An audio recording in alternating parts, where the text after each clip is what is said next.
স্বাগতম জানাইছো আৰু এই মুহূৰ্তৰ সকলোতকৈ ডাঙৰ খবৰ ৰাজ্যৰ শিক্ষা নীতিৰ সম্পূৰ্ণ পৰিৱৰ্তন আগন্তুক যেটো শিক্ষা বৰ্ষ আছে সেই শিক্ষা বৰ্ষৰ পৰা ৰাজ্যত শিক্ষা নীতিৰ পূৰ্বৰ শিক্ষা নীতিৰ সম্পূৰ্ণ পৰিৱৰ্তন কৰা হৈছে ৰাজ্যিক কেবিনেটে অনুমোদন দিছে আৰু মুখ্যমন্ত্ৰী ডক্টৰ হিমন্ত বিশ্ব শৰ্মাই এই কথা ঘোষণা কৰিছে আৰু ৰাজ্যত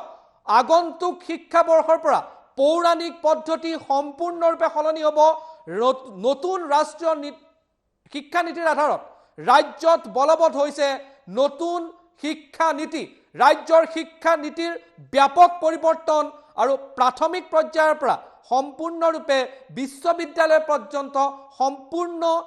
ষ্ট্ৰাকচাৰ সলনি কৰাৰ সিদ্ধান্ত গ্ৰহণ কৰা হৈছে এই মুহূৰ্তৰ বিগ ব্ৰেকিং নিউজ আমি আপোনালোকক দি আছো ৰাজ্যৰ শিক্ষা নীতিৰ সম্পূৰ্ণ পৰিৱৰ্তন ঘোষণা মুখ্যমন্ত্ৰী ডক্টৰ হিমন্ত বিশ্ব শৰ্মাৰ এই মুহূৰ্তৰ বিগ ব্ৰেকিং নিউজ ৰাজ্যৰ শিক্ষা নীতিৰ সম্পূৰ্ণ পৰিৱৰ্তন ৰাষ্ট্ৰীয় শিক্ষা নীতিৰ আধাৰত ৰাজ্যত নতুন শিক্ষা ব্যৱস্থা এই মুহূৰ্তৰ বিগ ব্ৰেকিং নিউজ আমি আপোনালোকক জনাই আছো ৰাজ্যৰ শিক্ষা নীতিৰ সম্পূৰ্ণ পৰিৱৰ্তন ঘোষণা মুখ্যমন্ত্ৰী ডক্টৰ হিমন্ত বিশ্ব শৰ্মাৰ এই মুহূৰ্তৰ সকলোতকৈ ডাঙৰ খবৰ আমি টাইম 8 দৰ্শকসকলক জনাই আছো ৰাজ্যৰ শিক্ষা নীতিৰ ব্যাপক পৰিৱৰ্তন এতিয়াৰে পৰা 5+3+4 আৰ্হিত ৰাজ্যত প্ৰৱৰ্তন হৈছে নতুন শিক্ষা ব্যৱস্থা নৱমৰ পৰা দ্বাদশ শ্ৰেণীলৈকে সেকেন্ডাৰীৰ অন্তৰ্গত হ'ব অৰ্থাৎ নৱম শ্ৰেণীৰ পৰা দ্বাদশ শ্ৰেণীলৈকে secondary education senior secondary education দশম শ্ৰেণীৰ গুৰুত্ব আগৰ দৰে নাথাকিব অৰ্থাৎ পূৰ্বতে যি দশম শ্ৰেণীৰ গুৰুত্ব আছিল সেই ধৰণৰ গুৰুত্ব এতিয়াৰ পৰা ৰাজ্যত দশম শ্ৰেণীৰ নাথাকিব 15টা শ্ৰেণীত হ'ব স্কুলীয়া শিক্ষা ব্যৱস্থা এতিয়াৰ পৰা 15টা শ্ৰেণীত বা 15টা শিক্ষা বৰ্ষত স্কুলীয়া শিক্ষা ব্যৱস্থা হ'ব একাদশ দ্বাদশ শ্ৰেণী বিদ্যালয় পৰ্যায়ত সংলগ্ন হ'ব আৰু নৱম দশম একাদশ দ্বাদশ সিনিয়ৰ সেকেন্ডাৰী হ'ব সিনিয়ৰ সেকেন্ডাৰী থাকিব নৱম দশম একাদশ দ্বাদশ নৱম দশম একাদশ দ্বাদশ সিনিয়ৰ সেকেন্ডাৰী এটা গোটত আৰম্ভ হ'ব অৰ্থাৎ 5+3+3+4 পূৰ্বতে 10+2 আছিল ব্যৱস্থা অৰ্থাৎ 10 বছৰীয়া শিক্ষা ব্যৱস্থা আৰু উচ্চতৰ মাধ্যমিক 2 বছৰীয়া আছিল এতিয়াৰে পৰা 5+3+3+4 আৰু শেষৰ যেটো 4 আছে তাত সংলগ্ন হ'ব নৱম দশম একাদশ দ্বাদশ এই চাৰিটা শ্ৰেণী মিলাই সিনিয়ৰ সেকেন্ডাৰী হ'ব আৰু ৰাজ্যত দশম শ্ৰেণীৰ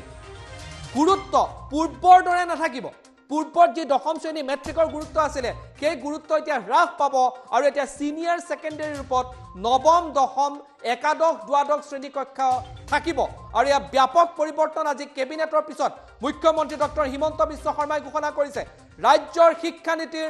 সম্পূৰ্ণ পৰিৱৰ্তন আগন্তুক শিক্ষা বৰ্ষৰ পৰা ৰাজ্যত নতুন শিক্ষা নীতি বলবৎ হ'ব 5+3+3+4 নৱমৰ পৰা দ্বাদশলৈ হ'ব সিনিয়ৰ সেকেন্ডাৰী কলেজ পৰ্যায়ত সংলগ্ন হৈ নাথাকিব একাদশ দ্বাদশ শ্ৰেণী সংলগ্ন হ'ব স্কুল পৰ্যায়ত আৰু সিনিয়ৰ সেকেন্ডাৰী হিচাপে এটা গোটতে থাকিব নৱম দশম একাদশ দ্বাদশ আমাৰ হাতত মুখ্যমন্ত্ৰীৰ মন্তব্য আহি পৰিছে মন্তব্য আগবঢ়াইছো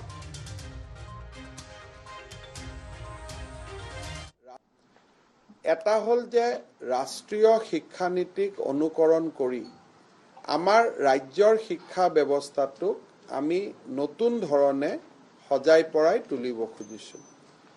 আমাৰ সম্পূৰ্ণ ষ্ট্ৰাকচাৰটো এতিয়া বদলি হৈ যাব কেজি আপাৰ প্ৰাইমেৰী লোৱাৰ প্ৰাইমেৰী এই কথাবিলাকৰ পৰিৱৰ্তে এতিয়া যেটো ব্যৱস্থা হ'ব 5+3+4 অৰ্থাৎ প্ৰথম 5টো হ'ব যাক আমি নাৰ্সাৰী বুলি কওঁ লোৱাৰ কেজি বুলি কওঁ আপাৰ কেজি বুলি কওঁ ক্লাছ 1 আৰু 2 বুলি কওঁ এই গোটেইখিনিক এতিয়া সন্মিলিত হৈ যাক প্ৰি স্কুলিং বুলি আমি সাধাৰণতে আজিৰ দিনত কওঁ তাৰ নাম হ'ব ফাউণ্ডেশ্যন বা এই বিদ্যালয়বিলাকৰ নাম আজিৰ পৰা ইংৰাজীত ফাউণ্ডেশ্যন হ'ব অন্যথা তাক বুনিয়াদী বিদ্যালয় বুলি কোৱা যাব তাৰ পিছত আজিৰ যি 3, 4, 5 যিটো নতুন শিক্ষানীতিত 6, 7, 8 হ'ব আজি যিটো কাৰণ আপাৰ কেজি লোৱাৰ কেজি নাৰ্সাৰী 1, 2 এইখিনি পঞ্চমত গুচি গ'ল তাৰ পিছত আহিলে 6, 7, 8 এই যিটো আমাৰ হ'ব আসলতে আগৰ শিক্ষানীতি মতে এইটো 3, 4, 5 কিন্তু নতুন শিক্ষানীতি মতে এইটো হৈ গ'ল 6, 7, 8 এইখিনি এটা আমাৰ শ্ৰেণী বিভাজন হ'ল তাক আমি প্ৰস্তুতি পৰ্ব বুলি জানিব প্ৰিপাৰেটৰি বুলি হ'ব শিক্ষা বিভাগে তাৰ এটা উত্তম অসমীয়া ল'ব ভাবানুবাদ কিন্তু প্ৰিপাৰেটৰি বা আজিৰ আলোচনাত আমি তাক প্ৰস্তুতি পৰ্ব বুলি আমি ক'ব পাৰোঁ তাৰ পিছত আজিৰ যিখিনি 6, 7, 8 আছে এই 6, 7, 8 খিনি হ'ব মধ্যম বৰ্গ অৰ্থাৎ এমই স্কুল যিখিনি আজি আছিলে 6, 7, 8 এইখিনি হ'ব মধ্যম বৰ্গ আৰু ফাইনেলি যিটো 9, 10, 11, 12 হ'ব এইটো হ'ব হাই স্কুল বা সিনিয়ৰ সেকেন্ডাৰী স্কুল তাৰনে 5 যোগ 3 যোগ 3 যোগ 4 অৰ্থাৎ স্কুলীয়া গোটেই শিক্ষা ব্যৱস্থাটো 15টা ক্লাছত চলিব তাৰনে এটা ল'ৰা যদি 0ত পঢ়ে 15 বছৰৰ মূৰত তেওঁ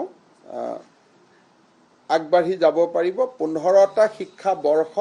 শেষ কৰাৰ পিছত তেওঁ ক্লাছ 12 পাছ কৰিব এডমিশন হয়তো 3 বছৰ ল'ব পাৰে 4 বছৰটো ল'ব পাৰে বেলেগ কথা কিন্তু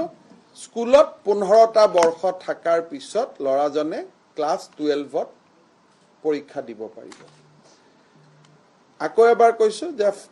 প্ৰথম 5টা class will be known as a foundation যাক আমি বুনিয়াদী স্কুল বুলি ক'ব পাৰো পিছৰ 3টা ক্লাছ জানা যাব প্ৰিপাৰেটৰি যাক আমি প্ৰস্তুতি পৰ্ব বুলি ক'ব পাৰো তাৰ পিছৰ 3টা ক্লাছ এলিমেন্টাৰী অৰ্থাৎ আমাৰ আজিৰ দিনৰ যিটো প্ৰাথমিক শিক্ষা বুলি আমি কম বা মধ্যম বৰ্গ বুলি কম আৰু 9, 10, 11, 12 সামৰি সিনিয়ৰ সেকেন্ডাৰী স্কুল বা সেকেন্ডাৰী স্কুল হ'ব ক্লাছ 10ৰ যিটো গুৰুত্ব সেইটো হয়তো আগৰ দৰে নাথাকিব আমি হয়তো মেট্ৰিক পাতিম বেলেগ কথা কিন্তু ইট উইল বি 9, 10, 11, 12 একেলগে এটা গোট হ'ব এইটো হ'ল আজি আমি প্ৰথম কৰিলো ইয়াৰ লগত ক্লাছ 5ৰ টেক্সট বুকবোৰ এতিয়া বদলি যাব ৰাষ্ট্ৰীয় শিক্ষানীতি মতে ক্লাছ 5 লৈকে অৰ্থাৎ আগৰ যিটো আপুনি ক'ব পাৰে মই আগতে কোৱাৰ দৰে ক্লাছ 2 লৈকে তাত হ'ব লেংগুৱেজ ইন্ট্ৰোডাকচন প্ৰিপাৰেটৰিত হ'ব কনসেপ্ট বিলাক জনোৱা এই ধৰণে ৰাষ্ট্ৰীয় শিক্ষানীতিৰ যি পেডাগগী ৰিকমেন্ড কৰা হৈছে পাঠ্যক্ৰম ৰিকমেন্ড কৰা হৈছে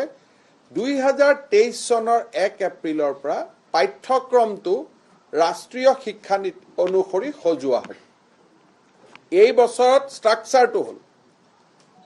2022ত ষ্ট্ৰাকচাৰটো কৰিলো 5, 3, 3, 4 অহা বছৰ ষ্ট্ৰাকচাৰ অনুসৰি পাঠ্যক্ৰমটো যাব ফ্ৰম 23rd ফ্ৰম 23 চনৰ 1 এপ্ৰিলৰ পৰা 22 চনলৈকে ষ্ট্ৰাকচাৰ 23 চনত শিক্ষাবৰ্ষ মানে পাঠ্যক্ৰমটো সজোৱা এইটো এটা গুৰুত্বপূৰ্ণ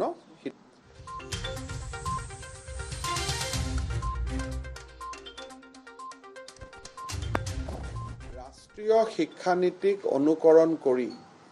আমাৰ ৰাজ্যৰ শিক্ষা ব্যৱস্থাটোক আমি নতুন ধৰণে সজাই পৰাই তুলিব খুজিছো আমাৰ সম্পূৰ্ণ ষ্ট্ৰাকচাৰটো এতিয়া বদলি হৈ যাব কেজি আপাৰ প্ৰাইমেৰী লোৱাৰ প্ৰাইমেৰী এই কথাবিলাকৰ পৰিৱৰ্তে এতিয়া যিটো ব্যৱস্থা হ'ব 5 যোগ 3 যোগ 3 যোগ 4 অৰ্থাৎ প্ৰথম 5টো হ'ব যাক আমি নাৰ্সাৰী বুলি কওঁ লোৱাৰ কেজি বুলি কওঁ আপাৰ কেজি বুলি কওঁ ক্লাছ 1 আৰু 2 বুলি কওঁ এই গোটেইখিনিক এতিয়া সন্মিলিত হৈ যাক প্ৰি স্কুলিং বুলি আমি সাধাৰণতে আজিৰ দিনত কওঁ তাৰ নাম হ'ব ফাউণ্ডেশ্যন বা এই বিদ্যালয়বিলাকৰ নাম আজিৰ পৰা ইংৰাজীত ফাউণ্ডেশ্যন হ'ব, অন্যথা তাক বুনিয়াদী বিদ্যালয় বুলি কোৱা যাব। তাৰ পিছত আজিৰ যি ৩, ৪, ৫ যিটো নতুন শিক্ষানীতিত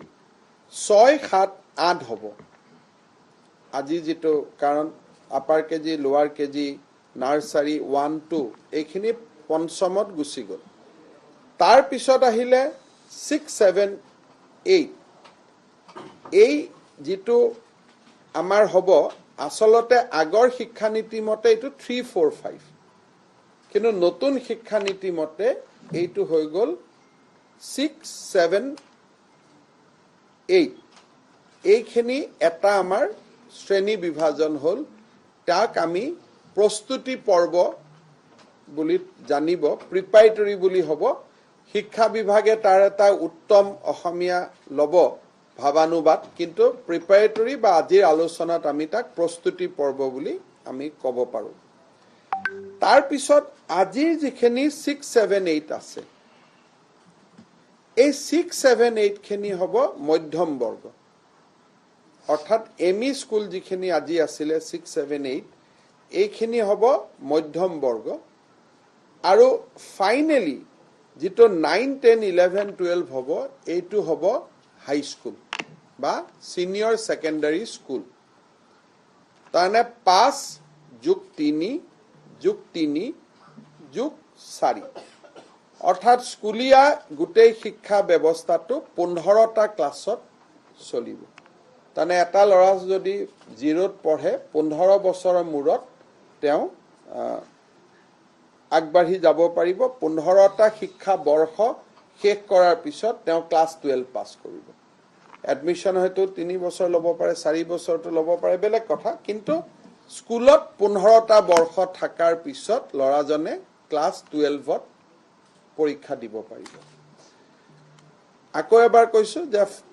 প্ৰথম 5টা class will be known as a foundation, যাক আমি বুনিয়াদী স্কুল বুলি ক'ব পাৰোঁ। পিছৰ 3টা ক্লাছ জানা যাব প্ৰিপেৰেটৰী, যাক আমি প্ৰস্তুতি পৰ্ব বুলি ক'ব পাৰোঁ। তাৰ পিছৰ 3টা ক্লাছ এলিমেণ্টাৰী, অৰ্থাৎ আমাৰ আজিৰ দিনৰ যিটো প্ৰাথমিক শিক্ষা বুলি আমি ক'ম বা মধ্যম বৰ্গ বুলি ক'ম। আৰু 9, 10, 11, 12 সামৰি ছিনিয়ৰ ছেকেণ্ডাৰী স্কুল বা ছেকেণ্ডাৰী স্কুল হ'ব। ক্লাছ 10ৰ যিটো গুৰুত্ব সেইটো হয়তো আগৰ দৰে নাথাকিব। আমি হয়তো মেট্ৰিক পাতিম, বেলেগ কথা, কিন্তু ইট উইল বি 9, 10, 11, 12 একেলগে এটা গোট হ'ব। এইটো হ'ল আজি আমি প্ৰথম কৰিলোঁ। ইয়াৰ লগত ক্লাছ 5ৰ টেক্সট বুকবোৰ এতিয়া বদলি যাব। ৰাষ্ট্ৰীয় শিক্ষানীতি মতে ক্লাছ 5লৈকে, অৰ্থাৎ আগৰ যিটো আপুনি ক'ব পাৰে মই আগতে কোৱাৰ দৰে ক্লাছ 2লৈকে, তাত হ'ব লেংগুৱেজ ইন্ট্ৰডাকশ্যন। প্ৰিপেৰেটৰীত হ'ব কনচেপ্টবিলাক জনোৱা। এই ধৰণে ৰাষ্ট্ৰীয় শিক্ষানীতিৰ যি পেডাগগী ৰিকমেণ্ড কৰা হৈছে, পাঠ্যক্ৰম ৰিকমেণ্ড কৰা হৈছে, 2023 চনৰ 1 এপ্ৰিলৰ পৰা পাঠ্যক্ৰমটো ৰাষ্ট্ৰীয় শিক্ষানীতি অনুসৰি সজোৱা হ'ব। এই বছৰত ষ্ট্ৰাকচাৰটো হ'ল 2022ত ষ্ট্ৰাকচাৰটো কৰিলোঁ 5, 3, 3, 4। অহা বছৰ ষ্ট্ৰাকচাৰ অনুসৰি পাঠ্যক্ৰমটো যাব ফ্ৰম 23rd, ফ্ৰম 23 চনৰ 1 এপ্ৰিলৰ পৰা 22 চনলৈকে ষ্ট্ৰাকচাৰ, 23 চনত শিক্ষাবৰ্ষ, মানে পাঠ্যক্ৰমটো সজোৱা। এইটো এটা গুৰুত্বপূৰ্ণ